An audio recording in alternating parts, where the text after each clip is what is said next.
kahit kambing, aalapat ng buwan, at sa kinagabihan, sabay-sabay na papatayin ng buong bayan. Lilitsunin ito at kakanin kasama ng tinapay na walang ibadura at ng mapapait na gulay. Ganito naman ang pamimigay sa inyo, iwan ninyo magpakailanman bilang lista ng Panginoon. Ang salita ng Diyos. Salamat sa Diyos.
Inakat niya sa unang pagbasa ang pagdiriwang ng buhay sa Diyos.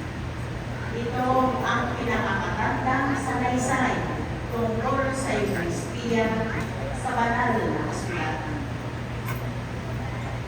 Pagbasa mula sa unang sulat ng Apostol San Pablo sa mga nagpapakulan.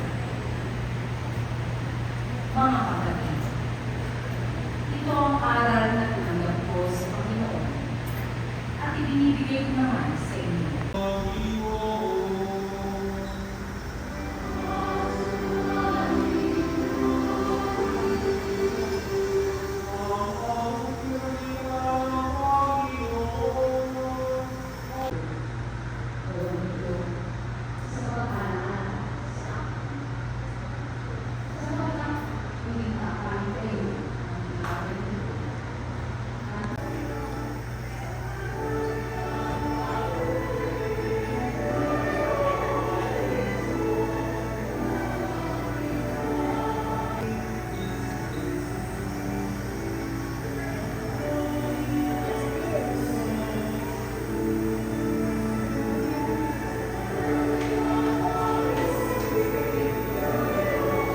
Kahapunan si Jesus at ang mga halaga na isilipnan ng Diablo sa isip ni Judas, anak ni Simon Iscariote, ang pagkakalulog ni Jesus. Iatagray ko ang magbubukas ng aking mga paa. Sumagot si Jesus, hindi mo nauunawaan ngayon ang ginagawa ko, hindi mo mauunawaan mo ang katapos.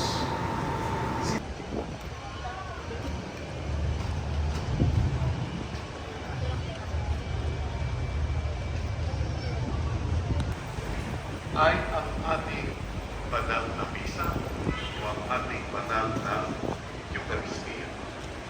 Pero bago gawin niya,